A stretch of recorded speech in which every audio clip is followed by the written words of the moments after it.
In Shinjo City, hitman Sakata finishes sharpening his blade and takes off in his fancy car. Later in a house near the beach, some Yakuza thugs report to their boss Kawano that a new gang is trying to take over the city. Irritated by his men's incompetence, Kawano puts a knife inside one of them and slashes his face. Meanwhile outside, Sakata sneaks around and brings down every guard on his way. When blood starts dripping through a window and a man's legs appear on another, the men finally realize there's an intruder and rush to take Kawano to safety. While Sakata continues to fight and kill thugs on the roof, the men try to leave with Kawano through the door, but bodies block it, so they take him to the second floor instead. Sakata expertly uses his blade to end the thugs coming after him, sending them rolling down the stairs.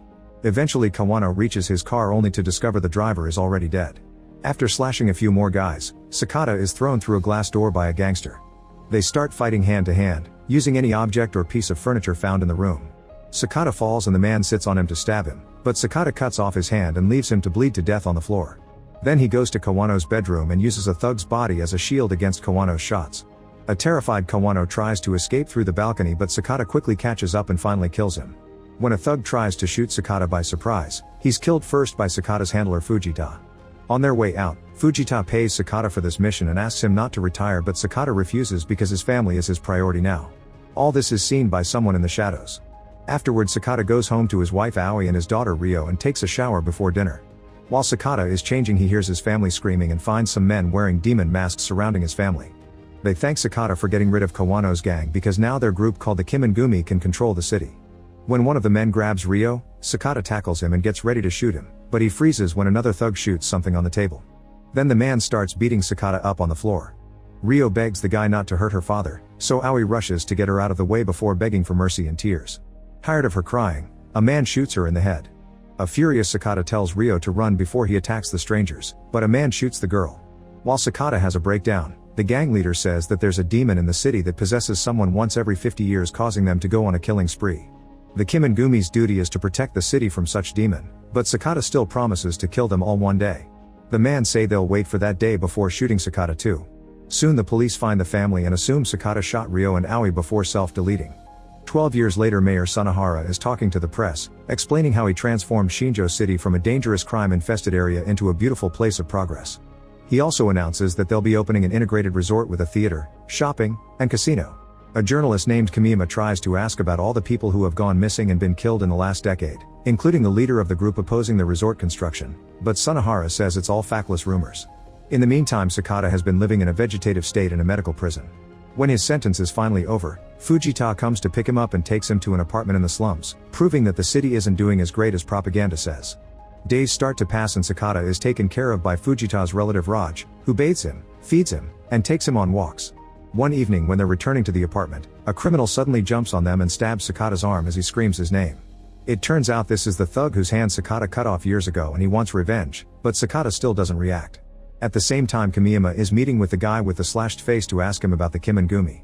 The thug thinks Sakata was hired by the Kimengumi and Kamiyama notices the day of the attack is the same date as the resort getting its business license. All this happened around the time Sunahara became mayor. The thug also explains that the Kimengumi gets their money from human trafficking and illegal substances. The conversation is interrupted by a masked man who breaks the van's window, causing Kamiyama to run away in fear.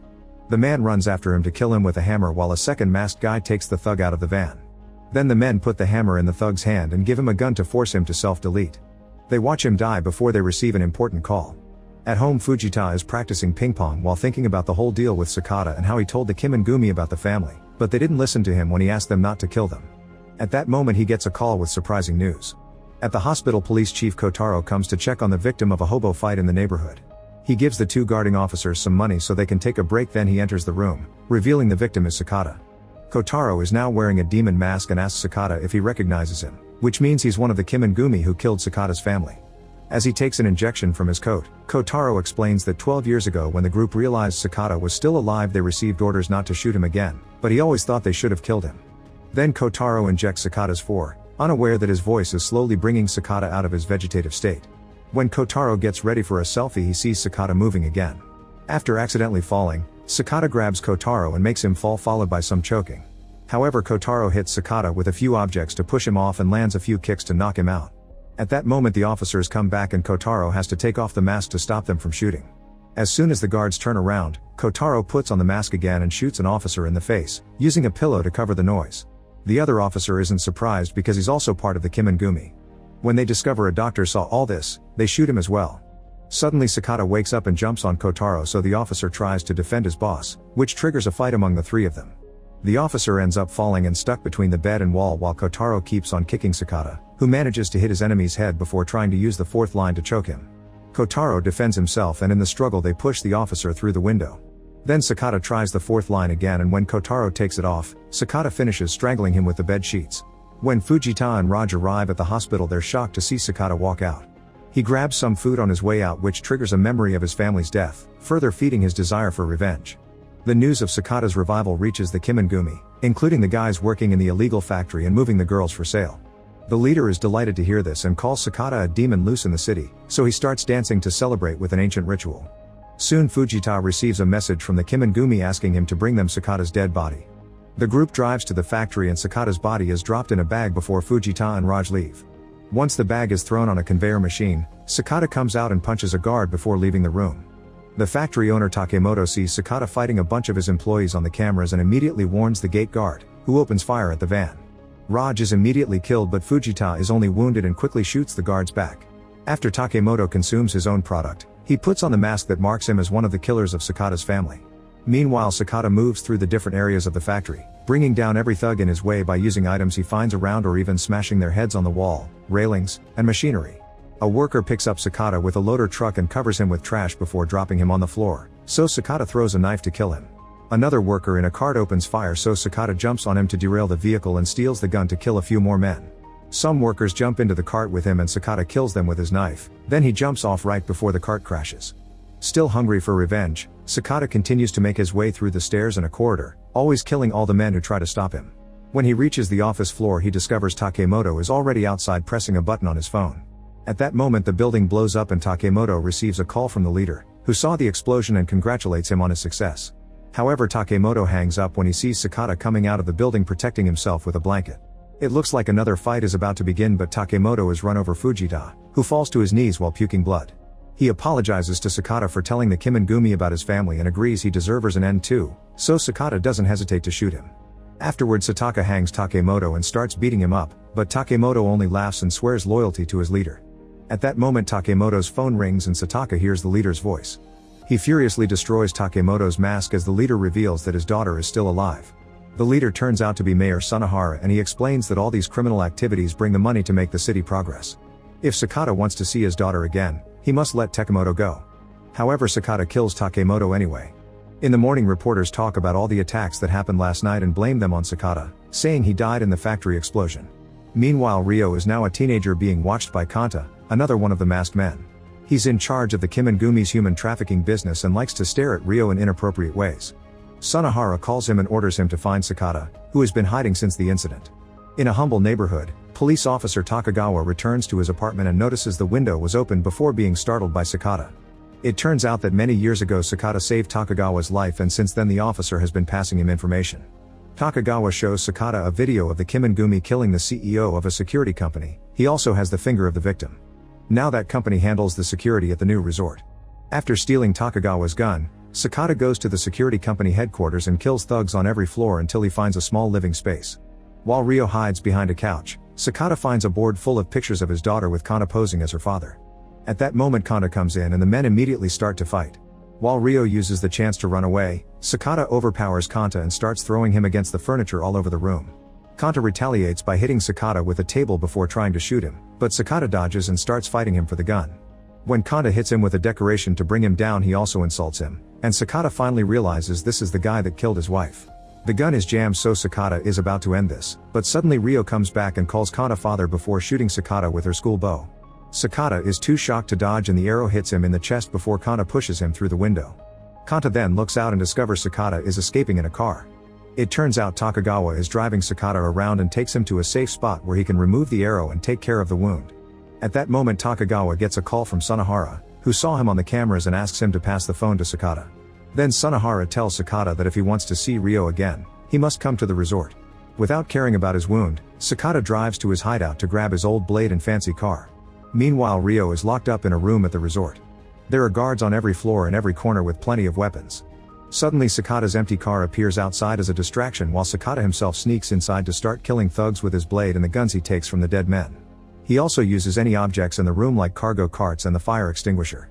When he takes the stairs, the fight continues, and Sakata never stops killing men as he keeps going higher and higher. Most of the thugs are easy to kill, but eventually he finds a guy with a sword who manages to hurt him before he gets killed too. Pushing through the pain, Sakata keeps going until he encounters Kanta. The men fight again, and at first it seems their skills are on the same level.